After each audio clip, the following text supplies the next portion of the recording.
we're going to get right in it today because we got a lot to chat about. A French researcher was denied visa due to his opinions on Donald Trump.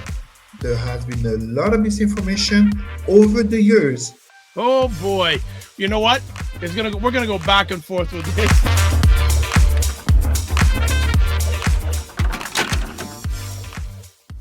What is up, everybody? It's Dr. Vibe, host and producer of the award-winning Dr. Vibe Show, the home of Epic Conversations, and I'm the host of Epic Conversations.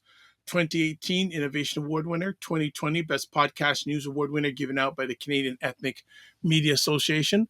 I also co-host and co-produce the only online show in the world for dads, fathers, and male caregivers that is sponsored by Dove Men Plus Care. And being part of that, I say venture for the last few years, I've reached out directly and indirectly to over 400,000 dads, fathers, and male caregivers around the world. And as always, I'd like to say you're blessed, highly favored, a magnet for miracles, and a solution for someone's problem. We're broadcasting live today on July 20th. It is as my dad would say, a beautiful day in Toronto. Absolutely. The temperature is starting to raise back up again, which is not the end of the world, but the humidity is starting to get there. I'm not too much in the humidity. I love the hot weather. The humidity, I can deal with it without. I was chatting with a group of people today, and they were saying, you know what? One person says, I can't stand the heat and humidity. Another person says, hey, look, you know what? I don't mind it because in 4 or 5 months' time, I'm going to be complaining about how cold it is. I'll just take it because the way time goes so fast these days, it's just going to blow by. You are tuned into Black Canada Talking, and it's online conversation where Black Canadians give their takes, their points of view, their thoughts, etc. on things locally. Since I'm in Canada, I'll say municipal wise, local wise, provincial wise, country wise, international wise. And I usually am on here with Cesar Ndema-Moussa. We don't know where Cesar went. He was with us as we got started and he vanished. So we're speaking. Oh, there is Cesar. Cesar is back. Okay, he is back in the fold. So we're good to have him on as also. Everything okay on your end, Cesar? Dr. Vibe, thank you always for having me. Thank you to our people and our allies, and also your production team, of course. Oh, yeah, can't forget the production team. Critical. What's been going on in your world? Well, Dr. Vibe, we just got back, the family back from France on Friday, and we were in France for a week, a family wedding. Oh, My, nice. yes, family wedding, and new addition to the family Oh, as wow. well. Wow. Um, so it was great. I'm really happy my wife and daughter got to enjoy the trip. Um, just a little warning to all our people on this side of the ocean. If you count on going to France and drive in Paris, be mentally prepared. It's not my first time, but I forgot to mention it every time before, and it's just because this time we had other family members and they were like, like it's talk to people who have been to France for the first time in Paris. They will tell you stories about the driving of people over there. But otherwise, no, I'm here. Thank you always for having me. And yeah, we're here. The fight continues to advance the cause of our people, but also all human rights for all people in the world. Great. Was this the first time your daughter has been to France, Paris? Oh no, no, no, no, no, Oh, no. okay. No, no. Always, for me, it was very deliberate to make sure that going to France and to the US is a normal for her. Most of my family is in France, and my wife being African American, most of her family uh, is in the United States. So, Okay. and I mean, as I'm speaking to you, I'm already making plans for our next US trip Uh-uh. this year and also next year. As going to France is every 2 to 3 years, going back to France. Now you're saying you're making plans to go back to the US. I have Yes. only known you that you go to okay. I know you do a lot of professional stuff going to the US, like stuff for the UN. Outside of Mm, that, going to the US is family stuff, or is it places you wanna go? family. Okay, Oh, no, no, no. It's purely it's for family, but also how can I put it? Look, the current climate in regard to the Trump administration, it's gonna end. It's when I say it's gonna end, everything is in evolution. I am not telling people not to boycott going to the US. You do what is right for you. But in my case, uh, let me put it to you this way. Uh, I had a Brazilian ex. okay. If I would have a child with her, would I have stopped going to Brazil because the president was Jair Bolsonaro, a white supremacist fascist? No, I wouldn't have stopped because I want to make sure that my children, um, as I remind my daughter when she says she's African, I remind her you're African and African American.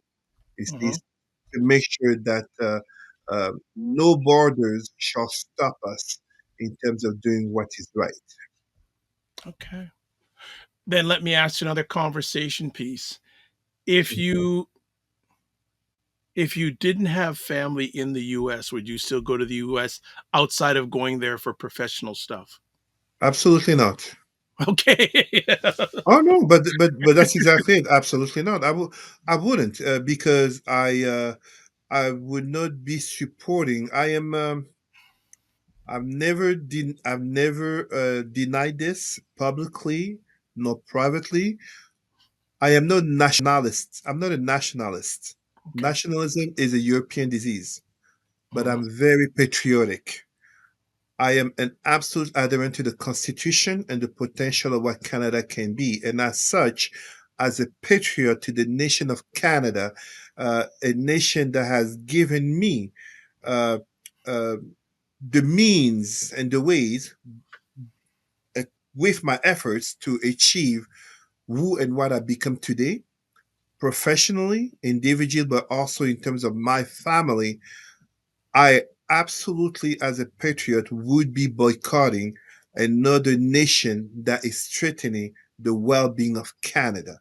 In the same sense, most of my family is in France, and Yeah. I'm born in Cameroon. I hold multiple allegiances, but my passport is Canadian, my family is in Canada, and my my children will be born in Canada. So to me, there is no confusion. If it wasn't that uh, my daughter is half African American, there would absolutely be no tangible reason for me to go to the United States during the tenure of this current president. On that, I don't think anything else has to be said. Let's go to a 30-second commercial. We'll be right back. Whenever I'm around, it's the home of epic conversations. So many of us are blind to the fact that they don't know what they don't know. We sort of appreciate all the help that we're given, all the help that the government is giving us, but we as people, we have to unite together. Confidence is something that's very impactful because that is something that you carry with you. Oh, that mic drop. All right. So, and that is the morning vibe, Monday and Friday mornings at 9 a.m. Eastern, 6 a.m. Pacific. There's mic drops there, but there's also mic drops here. Just wanted to make sure everyone realized that. Let's do the housekeeping. Please subscribe to the Dr. Vibe Show on YouTube and hit the notification button. Would love you to do that. Also, like the Dr. Vibe Show on Facebook, LinkedIn, Instagram, TikTok, and Substack to advertise your business, product, or service on any of the platforms that I am on. Please email me at dr.vibe at the drvibeshow.com. Can't forget Indie Soup TV, independent content creators platform powered by our good friend Dr. Tachi out of Fort Lauderdale, Florida. About 20 to 25 independent content creators and about 27 to 28,000 subscribers on the YouTube channel. I'm on that channel a lot and also a member of the advisory board. Please check it out. And remember that only 4% of all YouTube channels have over 10,000 subscribers. And this one has 1,850, which it puts me in the top 10% of YouTube subscribers. Can't leave myself out. Got to make sure I'm in there too. And as also, if you want to get in touch with Cesar, email him president@rootsandculturecanada.com. You can also find him on Facebook. All right, let's get at it. First conversation piece, Cesar, latest news and developments from Africa. Kick it off, sir. Dr. Vibe, how can I put it? I did say it would be a hot summer. And when we speak regarding Africa, it is important and interesting, I would say, to mention, as we were notably talking about Trump, about how, um, a so-called peace treaty was signed in the White House with notably uh, the DRC, Democratic Republic of Congo, aka former Zaire, and Rwanda. This was at the White House under Trump, and some people online saw controversy further to that with African leaders, heads of state at the White House taking a photo with Trump as he was notably addressing economic plans. But to go further than that, the Africa that we're talking about in 2025, uh, we can't address all the topics, and we are not trying to paint a monolithic view of Africa, but this is an Africa that is indeed awakening. This is an Africa which is shaking the world, as its awakening also means a growth of self reliance and a growth of interconnectedness, as we can see with the Western African states of the Sahel, Mali, Burkina Faso, and Niger. This is an Africa in which the African Union has what's called Agenda 2063, aka 100 years since the African Union. But it is an Africa in which other nations, other powers have strong interests in Africa.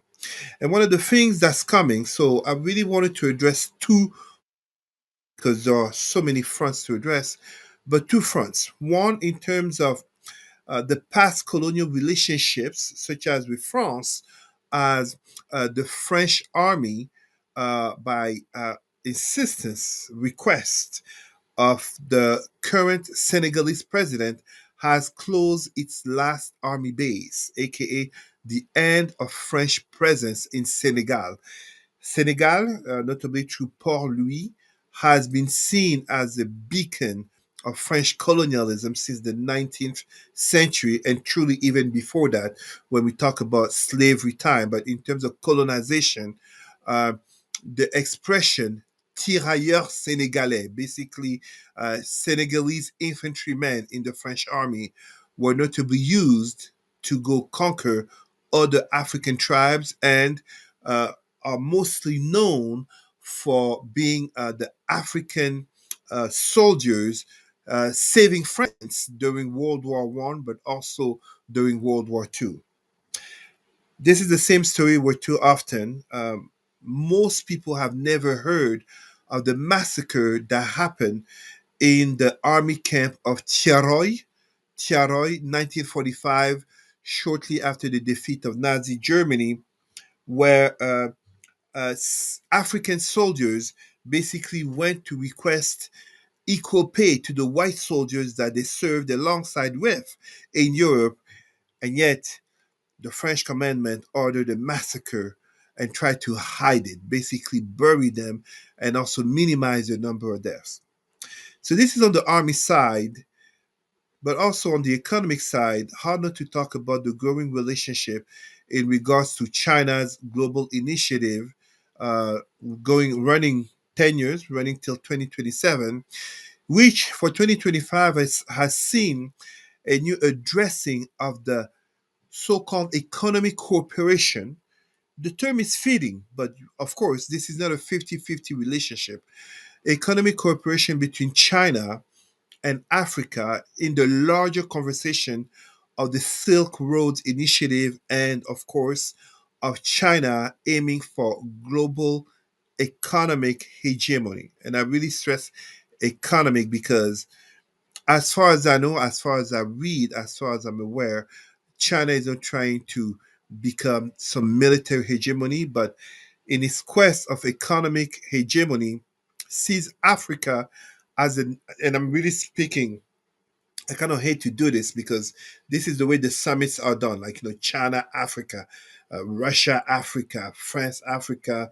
I hate that type of language. India, Africa, one non-African country dealing with the entire continent. But by default of language, I'm using such. Where so basically, China is seeing that Africa is a necessary partner to its goals. The president of the Chinese Communist Party, the CCP, President Xi Jinping, basically seeing that through the relationship, the economic relationship of China and Africa, not only China can reach its hegemony goal, aka return to the first place of economic power, which China had actually centuries ago, if I'm not mistaken, until the 14th century. Some may argue until the 19th century, notably in the context of the Opium Wars, when Western nations wanted to destabilize China. But in saying this, it's important to understand that China is changing the economic relationship in terms of, despite, I think the estimates are over $50 billion for the year 2025, but despite the previous relationship, which was large sums, this is more of a relationship of, um, you know, assured kind of return on investment, assured benefits. So it's not just giving large amounts of money, but to make sure it turns into profit. So an example is how China is giving less, much less to Cameroon, but giving more, much more to neighboring Nigeria. Why? Nigeria, we're talking about gas, we're talking about oil. So very much a mutually benefit relationship, even more as Nigeria, part of uh, OPEC countries, the oil cartel, but also Nigeria, the most populous African nation, bound to be also a true giant. I say true giant because right now it's most seeming like a giant with clay feet, but a true giant, not only in African economics, but with a potential of becoming a giant in global economics. So these type of news are important, um, because as we talk about, our black world, allow me to remind our people something that our great leader, Brother Malcolm X, said, which I never forget, which I probably quote, if not every week, every month. The black man, and in brackets, woman and child, cannot be respected as long as Africa is not respected. And inversely, Africa cannot be respected until the black man, woman, and child are not respected. And respect is not and never given, it is earned. It is earned in terms of economic power that translates into political power, and as such, spiritual and cultural power. As you hear me talk about all the time, the three cancers of the black psyche: number one, entertainment; number two, consumerism; and number three, religion. We live in a world in which far too often we have black people making a mockery of the race and community with dancing, acting as clowns, and perpetrating stereotypes from poverty to uh, over religious zeal, etc., etc. Meanwhile, a Jewish person, even if poor, such as is the case for majority of Hasidim, aka Orthodox Jews, a Jewish person, even if poor, is respected and or feared, not so much because they are Jewish, but because there is an association to them to a strong community and a strong state of the state of Israel. When we talk about the development of Africa, it is not a simple matter of numbers. Example, I like to remind people about all statistics talking about 2050. one human out of three will be African. But that means absolutely nothing if Africa is still seen as poor. It means nothing if Africans, uh, perfect example, as I talk about consumerism, the artist Burna Boy proudly showing himself buying a McLaren Senna. This is a sports car, top of the line sports car, only 15 existing in the world. And Ayrton Senna is one of my favorite athletes, a beautiful story. Why not support African made cars? This is the mindset that keeps us poor. This is the same mindset that makes so many of our people, Jesus will come back, Allah Akbar, Yahweh, all that stuff, anything but African spirituality. So these developments, I truly hope, are just step forward towards not so much others, aka non-Africans, non-blacks, respecting us, but us respecting ourselves. Because whether we are born in any African country, any Caribbean country, or whether we are black, Afro Brazilian, Afro Colombiano, Afro Mexicano, African Canadian, African American, we are still connected and first seen through the lens of what is the state and respect of Africa. In the same way as a white person, anywhere in the world is first seen in relation to Europe and USA in terms of the perceptions and treatments and views of that white person. You're going all in as usual. Just want to get some comments in before we move to our next conversation piece. Sandor, who is, I think, fairly new to the Dr. Vibe Show family, says, why did I? I never, I think that's a compliment, my brother. It It is. It never even crossed is. my mind.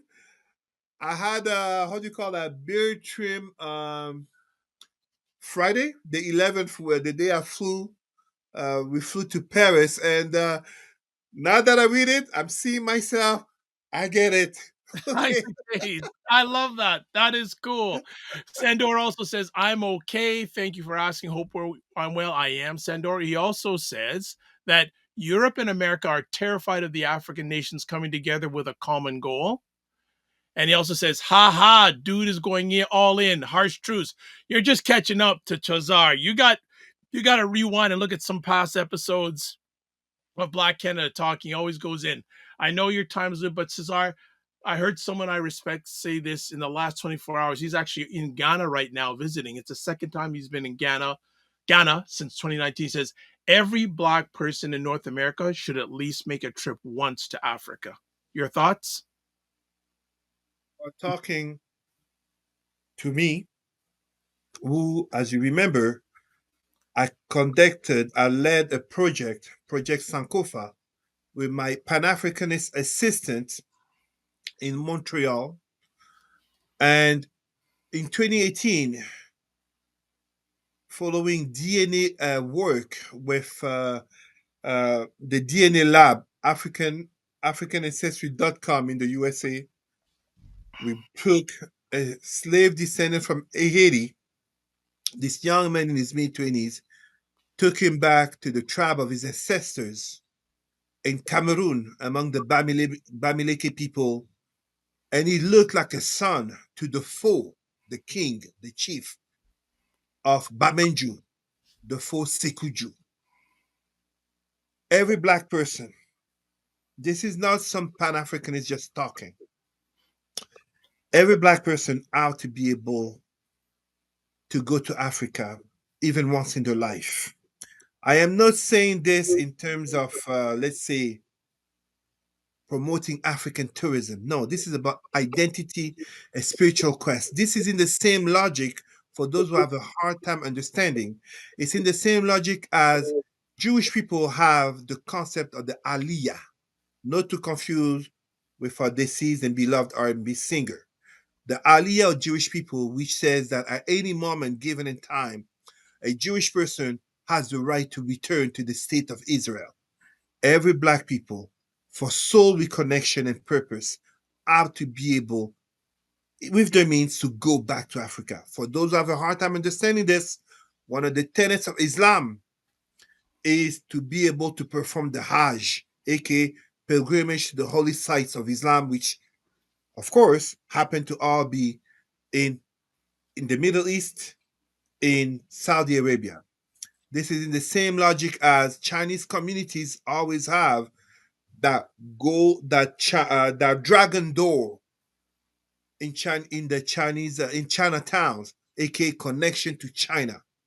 Our connection must be deeper than the skin.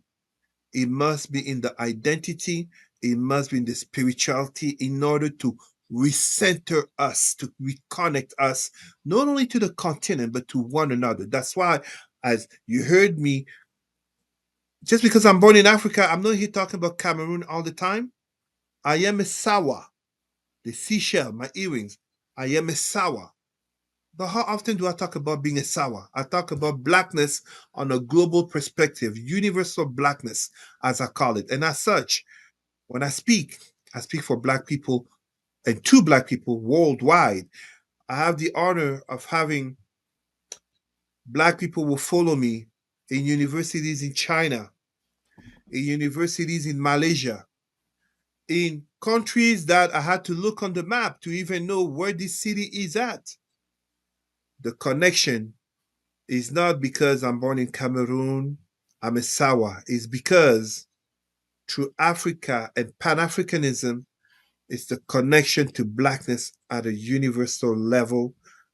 And indeed, we have to be able to reconnect the sense of purpose. Remember, my people, Martin Luther King, Malcolm X, Maya Angelou, W.E.B. Du Bois, they all went physically. And even if he didn't go, the greatest Pan Africanist who ever lived, Marcus Garvey, always talked about return in Africa. Now, don't get me wrong. I do not advocate for all black people to go back to live in Africa. Absolutely not. That is not my Pan-Africanism.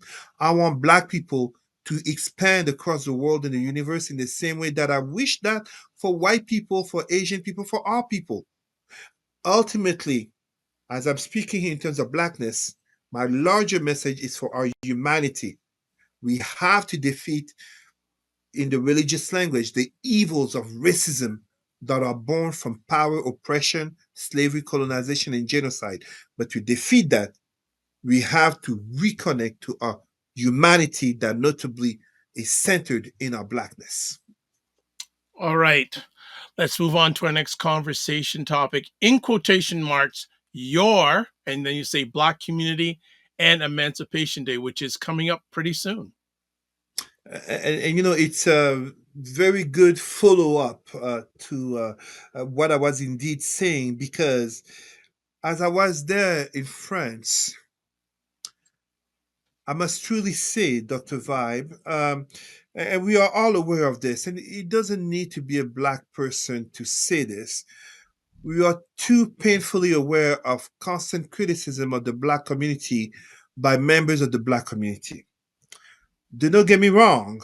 I absolutely understand and I can second a lot of the criticism, notably as I speak of the black psyche, entertainment, consumerism, religion, as I was saying earlier, just as some of the state of mind that are too prevalent, too often seen in our community. Impulsivity, hyper emotivity, how do you call that?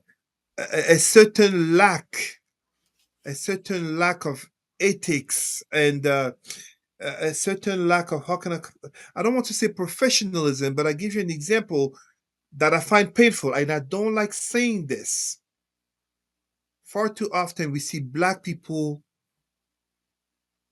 lowering the standards when it's a black business, and the same black people, if you hire them in a white slash non-black business, they upgrade the standards. These are scars and sequels of the constant oppression that we face. And as such, when I speak of the you black community and Emancipation Day, the Emancipation Day that I speak about is beyond Emancipation Day 1834 in regards to the British Empire abolishing slavery throughout all its colonies, and thus in Canada. If I recall, August 1st, 1834. I'm speaking of Emancipation Day in terms of which when we do speak of the Black community and notably criticize it, and absolutely, criticism is a part of growth. I invite our people to question themselves on what they call the Black community. So I'm not speaking of the Black community as a whole, as I was saying in our previous segment. I'm speaking of your Black community. Let me give you an example, Dr. Vibe. Allow me. I will just speak of last week, aka Friday, July 11th to Friday, July 18th, as I was in France.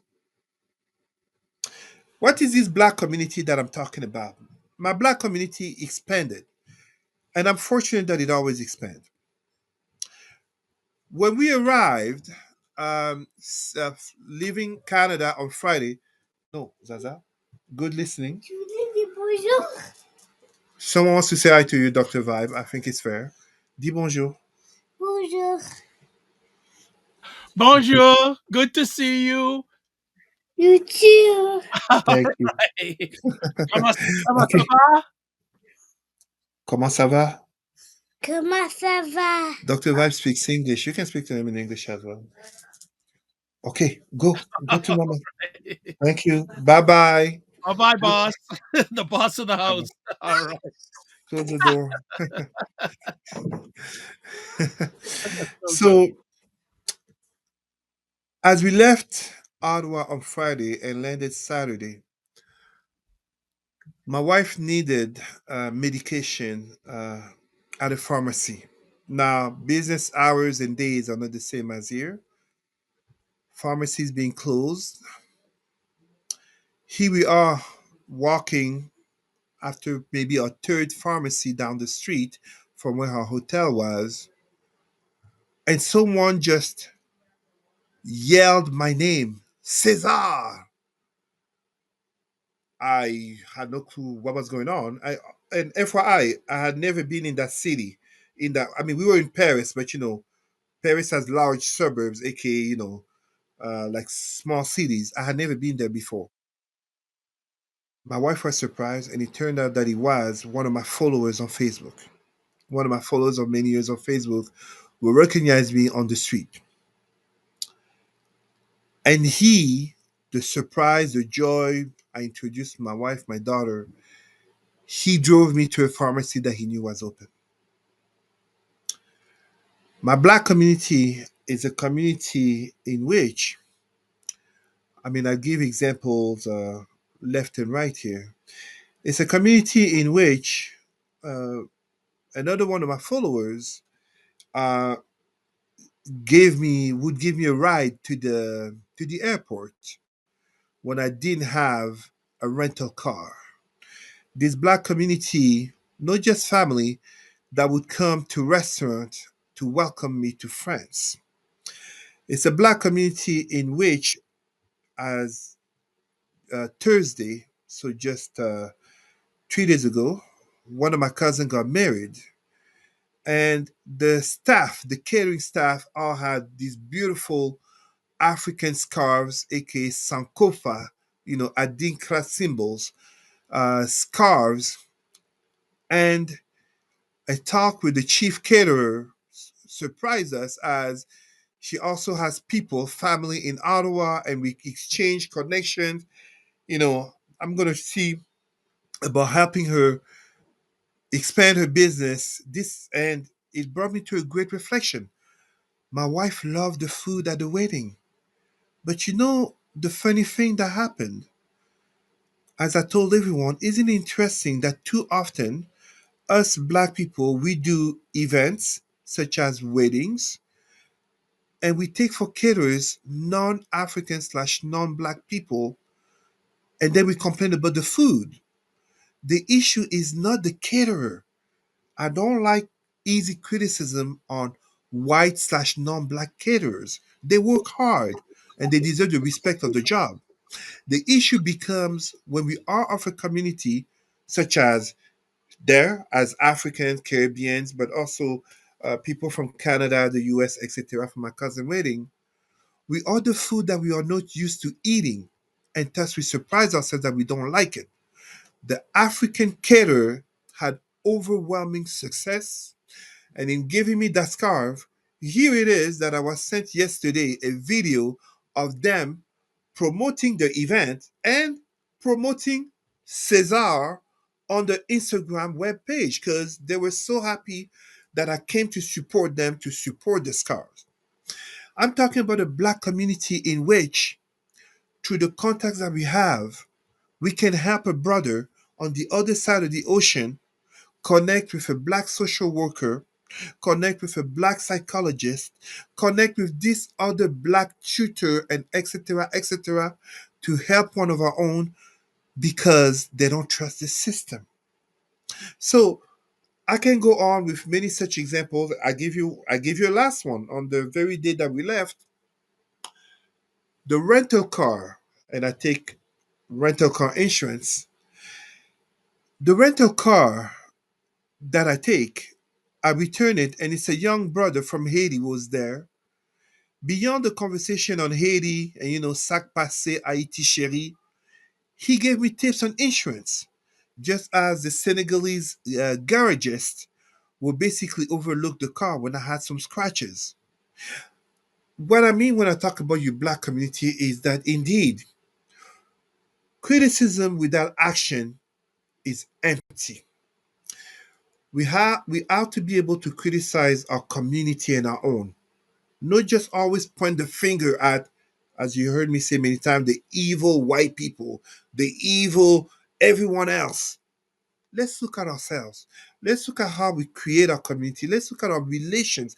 Let's look at whether we exemplify what we would like our community to be like.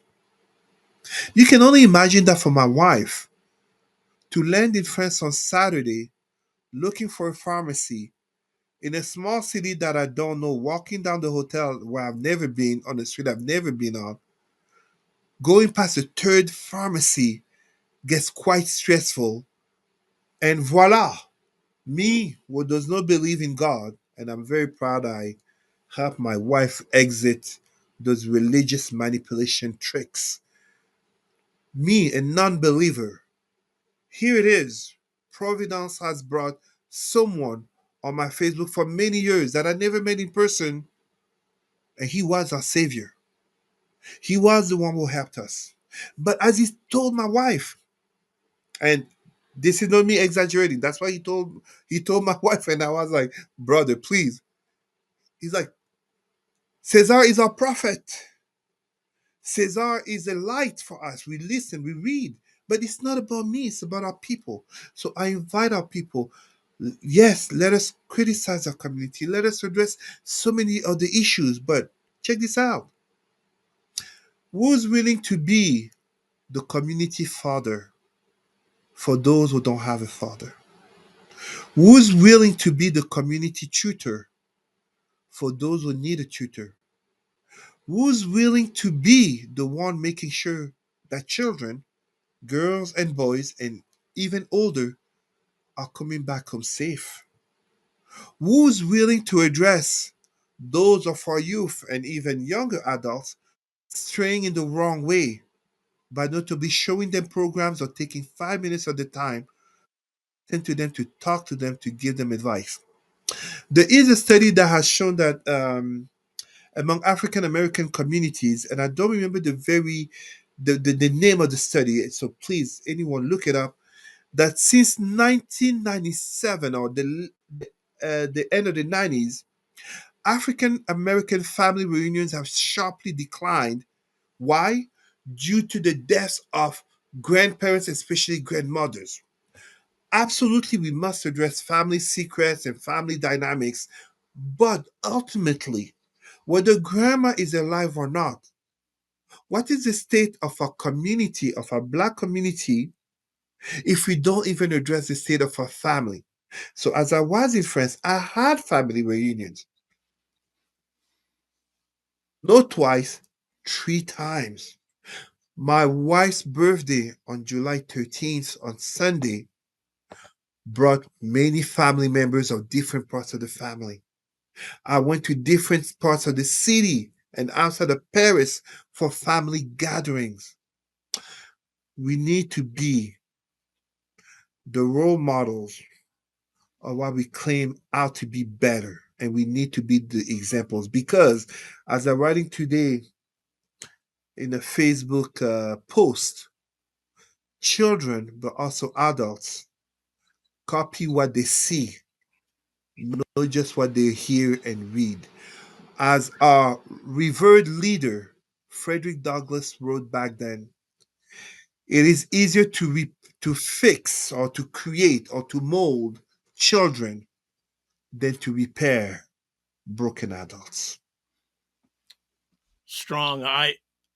We could have a whole other conversation on this topic because, but first I'll just say Sandor has some comments there. He gives a thumbs up and also says, well said. He was saying that to the last set of comments you gave. Uh, a few quick things before we move on to our next conversation piece. When it comes to our children, they emulate what they replicate. They emulate what they replicate. And you and I could have a whole show about the word. There's a gentleman you and I know named Dr. Claude Anderson, who wrote a book called Powernomics. And he questions if there's such thing as a Black community. And I question it. I think there's a lot of neighborhoods out there, but you I should, know that conversation. yes, but you did give us an example of the Black community in action. It certainly isn't where it should be, right? Sandor puts here, so true about fixing our children instead of fixing broken adults. It's applicable to, of course, all races, all groups, but far too often it is us Black people who are painted negatively, but also too many of our own who are accomplices to the perpetration of racist cliches and stereotypes. Wednesday night, as we were in Paris um, at a family gathering, there was on TV a famous French comedian. I will say his name, Ahmed Silla, Sylla. And as I told my wife, because I made it very plain and clear that I dislike this comedian. And my wife is always surprised when I come out so bluntly saying that I dislike another Black person. Because as a Pan Africanist, it's not exactly what one expects to hear. And I told my wife, beyond the fact that he's wearing a blonde wig, pay attention to the crowd. It didn't take my wife 1 minute to notice it. Practically all white. This dark skinned brother with a blonde wig, you can take a guess what was the nature of his jokes. Yep. He's known for that. And we have too many of such. And this is why I notably talk about Black community in the larger sense in which far too often we are associated to negativity by our skin color. Sandor also adds, the path is decided by a child's upbringing. We have to do better for all children. Cliche, but Absolutely. so important, the most important. But absolutely, Dr. Vibe. I saw a video, I was sent a video, I think it was today, of a fight on an airplane. Who were fighting? Black people. I was also sent today, and notice I was sent today a video of fights on multiple boats in the US. The video sent to me by one of my Facebook followers in France. Who were fighting on the boats? And Black yeah, people. on cruise ships. But many layers to that. That again, many of us have become so indoctrinated. We're showing the worst of us instead of the best of us. There you go. Right? And Yeah, that becomes problematic. absolutely. And this is why I will say this last thing. One Black person that I've often criticized, and my criticism remains from one of my heroes as a teenager, Shaquille O'Neal. You know, Oh boy. uh, Okay, go ahead. Oh, go ahead. I know, I have a feeling I know what you're going to talk about. why do I like? I mean, I don't really like. How do you call these things? They're not called candies. You know, chocolate bars. Yeah. Mr. Big chocolate bar.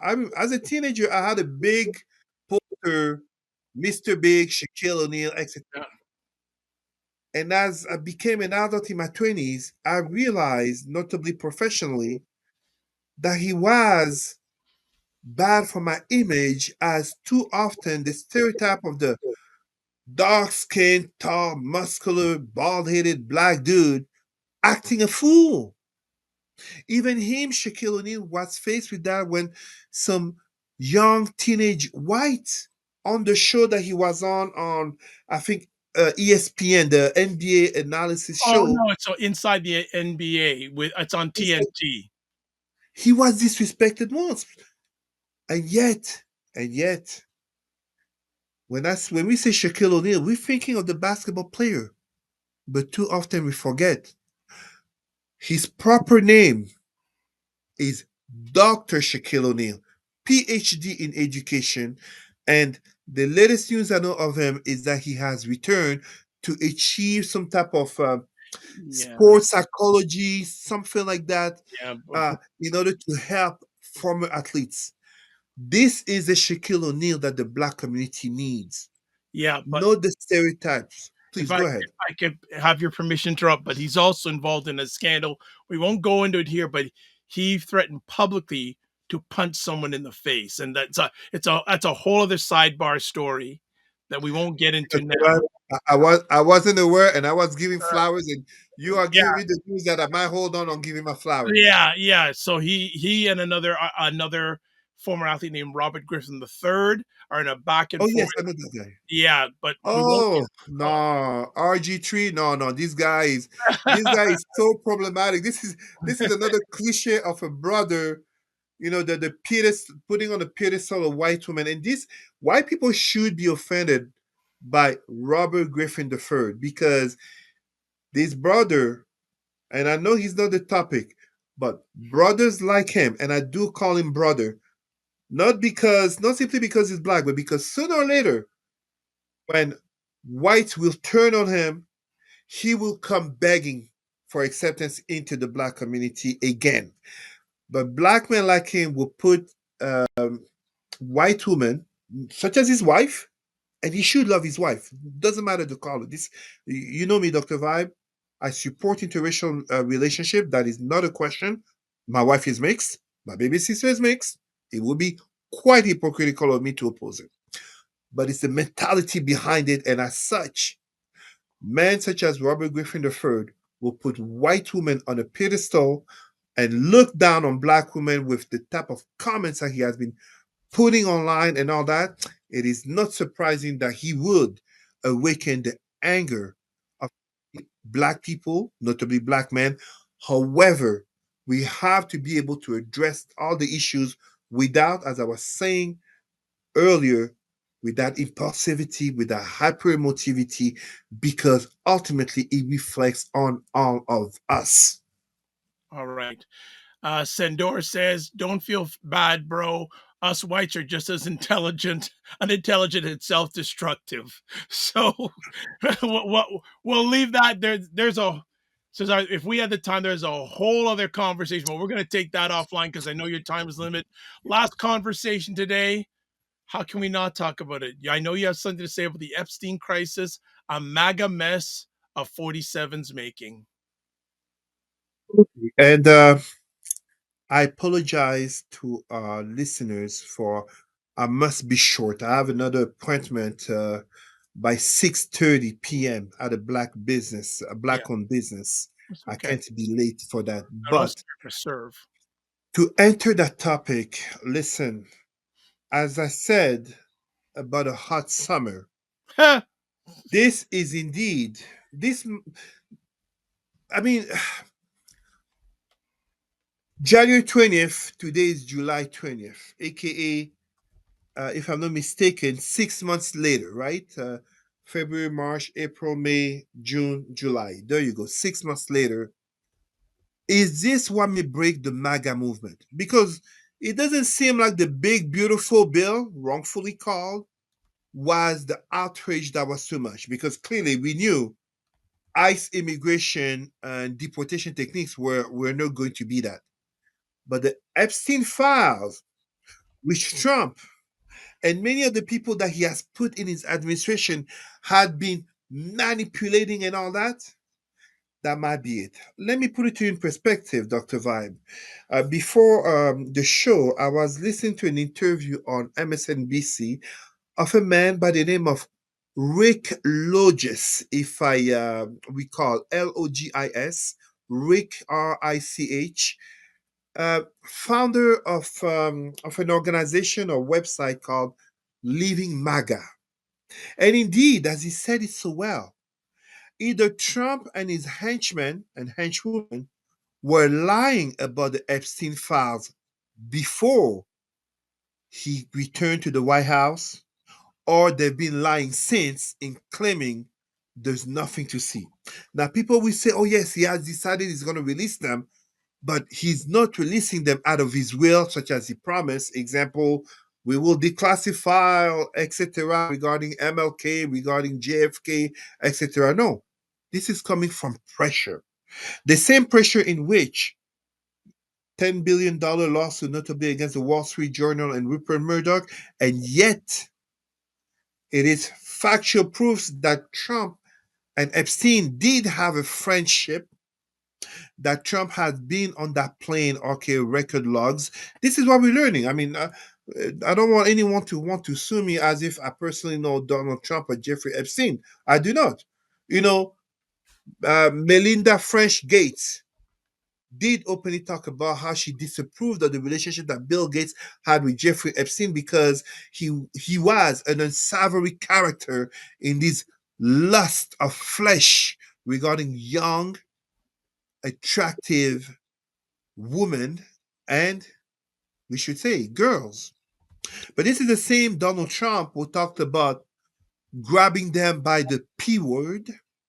This is the same Donald Trump will brag, about his entrances into the ladies. I can't recall exactly how it was said, ladies' change room at the Miss Universe pageant, whatever that he was doing. This is also the same Donald Trump who, among his convictions, we find statutory rape, Eugene Carroll. So where I'm going here is the Epstein crisis regarding you know, deep state pedophiles and relation of power and money and secrecy. This is coming from the very MAGA movement for which many, as I've seen videos of MAGA fans burning their hats, like burning the flag. Maybe this is what they needed to start to awaken the constant lies. This man, Rick Lodges, said it. Trump's superpower is lying, lying to vulnerable masses in terms of which the subconscious mind may tell them this is wrong, but they've been so indoctrinated into a cult where they look at it that the revered leader, aka Orange Man, aka Trump, must be right, even if factually not only he's wrong, but in reality it is hurting them. The managing of the COVID pandemic, January 6th, the so-called Big Beautiful Bill, and before that, tariffs, immigration. Some of these business owners who voted for Trump suddenly losing their staff that they were paying illegally under the table, aka they should be the ones facing the law, not the workers. This is basically a mess, but the question, will it be the mess that becomes too much? Because, and I say this last one, this MAGA extremist, I don't know if there's even really such a term, Laura Loomer talked Oh, about yes, yes, yes. this crisis might be the one that define the Trump 2.0 regime administration. And notice something, Dr. Vibe. Pam Bondi, DOJ, Department of Justice, right? Kash Patel, she's a woman. Kash Patel, FBI, brown guy. And I forget his full name. Dan, Bonjuno, Dan Bongino. black guy, deputy director. EDI, minorities, woman, brown guy, black guy. that's where they might be the first ones to be jumped off the Trump administration. Not so much because they did wrong, but because they were parroting the lies of the supreme leader, and now he's being faced to be held to account. I would love to see a grand jury, as Representative Jamie Raskin of the Democratic Party was implying, where under oath they have to speak the truth. I would love to see that. All right. One or two quick things. Sandor says the MAGA split is overstated. Half don't care about the scandal, and the other half are filled with cognitive dissonance and make all sorts of excuses. Also, I watched something very interesting this afternoon. I'm going to send you the link. Have you ever heard of a gentleman named Michael Wolff? No, no. Hey, Michael Wolff has written 4 books on 47. Oh, wow. Yeah, and so he was interviewed on the Daily Beast podcast. He's been on there a few times, and I'm going to send you this link. People, if you watch, do you notice that all the women that are part of Trump's, oh, sorry, I said his name, 47's Are entourage, blondes? they look like beauty contestants. Yes, it's I can't And remember the term. Stepford Stepford Wife Wives, yes, effect, yes. something like yeah. And what pageant did 47 for many years own? The Miss Universe pageant. Hmm. It's a very interesting conversation. I'll send you this, send it to you. It's a very interesting because all of them, and most of them do not have the qualifications.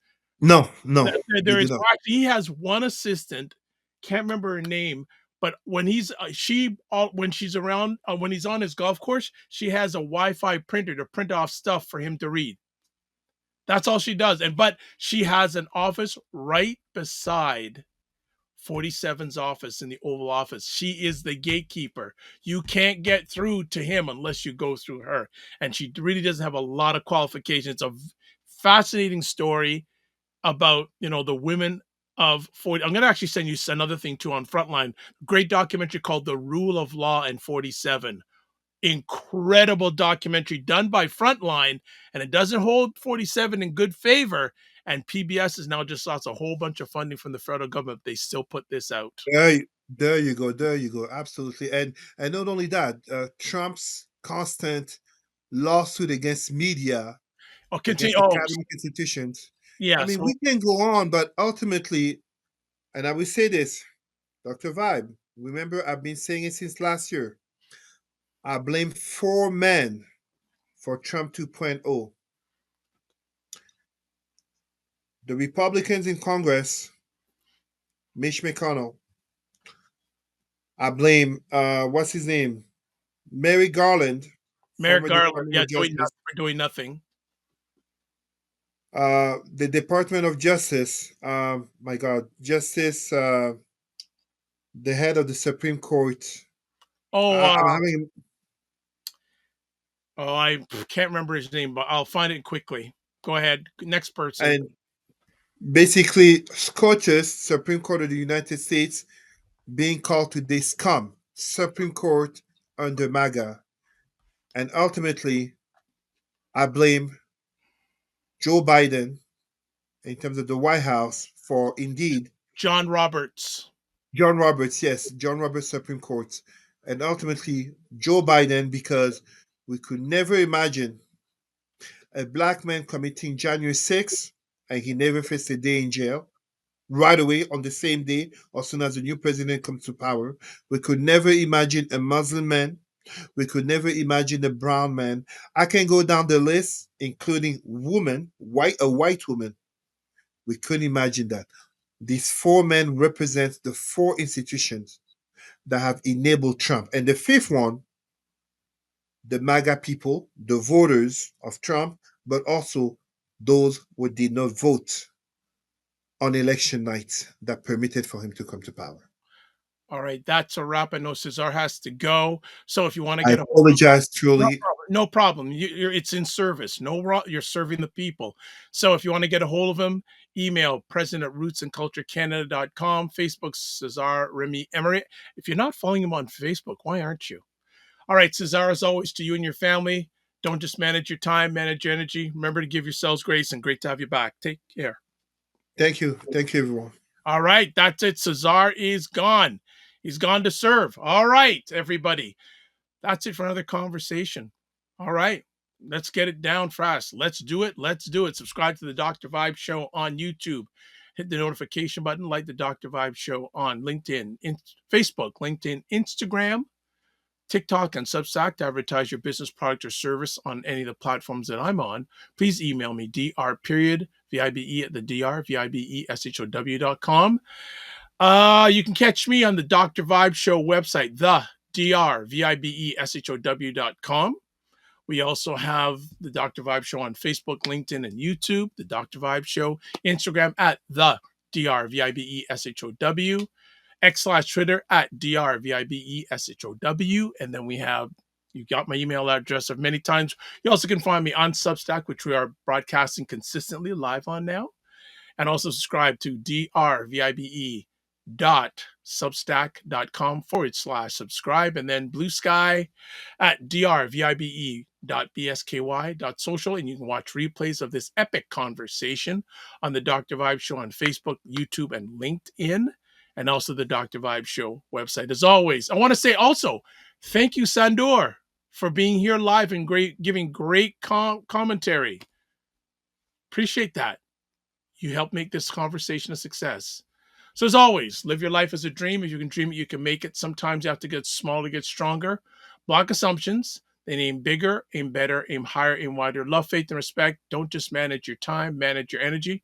Remember to give yourself grace. And if you're not making money, make history. Oh, Sandor says, no worries. Thanks for having me. Our pleasure back. Hope you subscribe, though. Hope you're subscribing. As always, and if you're not making money, make history. Try to do both and always make it better. God bless. Peace to all. Keep the faith while good. And we'll chat with you soon. Take care.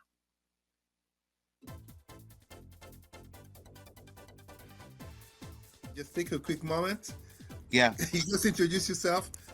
Let Dr. Vibe welcome you into the show. As I told you, Dr. Vibe. No. I welcome and really good to have you here. I didn't want to you were on a roll. I didn't want to interrupt. You were on a roll, but in an award created by whites, dominated by whites, run by whites. And you're a billionaire, bro. FYI, I don't. It's probably the first time of the year that I use the word bro. Yes, it is. That's the first time, as long as I've known you, you used it. My daughter would laugh. But for many people, the economy ain't great. So there we go. I saw that.